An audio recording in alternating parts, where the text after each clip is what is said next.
S, ಸಿದ್ದರಾಮಯ್ಯನವರು ಸ್ಪೀಕರ್ಗೆ ದೂರನ್ನ ಕೊಡೋದಕ್ಕೆ ಹೋಗಿದ್ದಾರೆ. ಅತೃಪ್ತ ಶಾಸಕರನ್ನ ಅನರ್ಹಗೊಳಿಸಬೇಕು, ಅವರ ವಿರುದ್ಧ ಕ್ರಮವನ್ನ ಕೈಗೊಳ್ಳಬೇಕು ಅಂತ ಸಿದ್ದರಾಮಯ್ಯನವರು ಸ್ಪೀಕರ್ ಬಳಿ ದೂರನ್ನ ಕೊಡೋದಕ್ಕೆ ಹೋಗಿದ್ದಾರೆ. ಅವರ ಜೊತೆ ದಿನೇಶ್ ಗುಂಡೂರಾವ್ ಅವರು ಕೂಡ ಇದ್ದಾರೆ, ಕೆಪಿಸಿಸಿಯ ಅಧ್ಯಕ್ಷರು.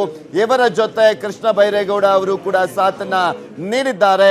ಅನರ್ಹಗೊಳಿಸಬೇಕು, ಈ ಅತೃಪ್ತ ಶಾಸಕರನ್ನ, 4 ಶಾಸಕರನ್ನ ಅನರ್ಹಗೊಳಿಸಿ ಅಂತ ಸಿದ್ದರಾಮಯ್ಯನವರು ಸ್ಪೀಕರ್ ರಮೇಶ್ ಕುಮಾರ್ ಅವರ ಬಳಿ ದೂರನ್ನ ಸಲ್ಲಿಸ್ತಾ ಇದ್ದಾರೆ. ಈಗ ಆಲ್ರೆಡಿ ಸ್ಪೀಕರ್ ರಮೇಶ್ ಕುಮಾರ್ ಅವರನ್ನ ಭೇಟಿಯಾಗಿ ದೂರನ್ನ ಸಲ್ಲಿಸ್ತಾ ಇರುವಂತದ್ದು ನೀವು ಕೂಡ ನೋಡ್ತಾ ಇದ್ದೀರಾ ದೃಶ್ಯಗಳಲ್ಲಿ.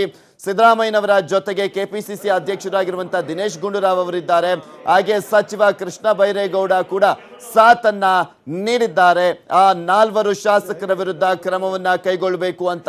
ಸೊ ಹೀಗಾಗಿ ಈಗ ಅತೃಪ್ತ ಶಾಸಕರನ್ನ ಏನ್ ಮಾಡಬೇಕು, ಅವರ ವಿರುದ್ಧ ಯಾವ ರೀತಿಯಾಗಿ ಕ್ರಮವನ್ನ ಕೈಗೊಳ್ಳಬೇಕು ಅನ್ನುವ ನಿಟ್ಟಿನಲ್ಲಿ ಸ್ಪೀಕರ್ ರಮೇಶ್ ಕುಮಾರ್ ಅವರ ನಿರ್ಧಾರ ಸಾಕಷ್ಟು ಕುತೂಹಲವನ್ನ ಕೆರಳಿಸ್ತಾ ಇದೆ. ಯಾಕೆಂದ್ರೆ ಇಲ್ಲಿ ಪ್ರಮುಖವಾಗಿ ಅವರು ದೂರನ್ನ ಕೊಟ್ಟಂತಹ ಸಂದರ್ಭದಲ್ಲಿ ದಿಢೀರಂತ ಯಾವುದೇ ರೀತಿಯಾದಂತಹ ಆಕ್ಷನ್ ಅನ್ನ ತೆಗೆದುಕೊಳ್ಳೋದಕ್ಕೆ ಆಗೋದಿಲ್ಲ. ಆ ಶಾಸಕರನ್ನ ಸಂಪರ್ಕ ಮಾಡಿ ಯಾವ ಕಾರಣಕ್ಕೋಸ್ಕರ ಈ ರೀತಿಯಾಗಿ ದೂರು ಬಂದಿದೆ, ಏನ್ ಮಾಡಬೇಕು ಅನ್ನುವ ವಿಚಾರಕ್ಕೆ ಸಂಬಂಧಪಟ್ಟಂತೆ ಅವರನ್ನು ಕೂಡ ನೋಟಿಸ್ ನೀಡಿ ಪ್ರಶ್ನೆಯನ್ನ ಮಾಡಲಿದ್ದಾರೆ ಸ್ಪೀಕರ್ ರಮೇಶ್ ಕುಮಾರ್ ಅವರು.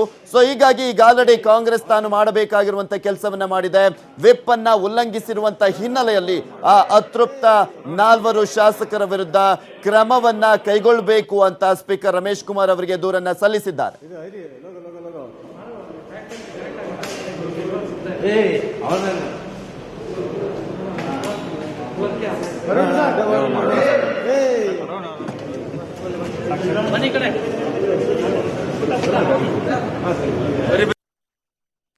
ಇವೆಷ್ಟು ಈವರೆಗಿನ ಸುದ್ದಿ. ನೋಡ್ತಾ ಇರಿ ನ್ಯೂಸ್ 18 ಕನ್ನಡ.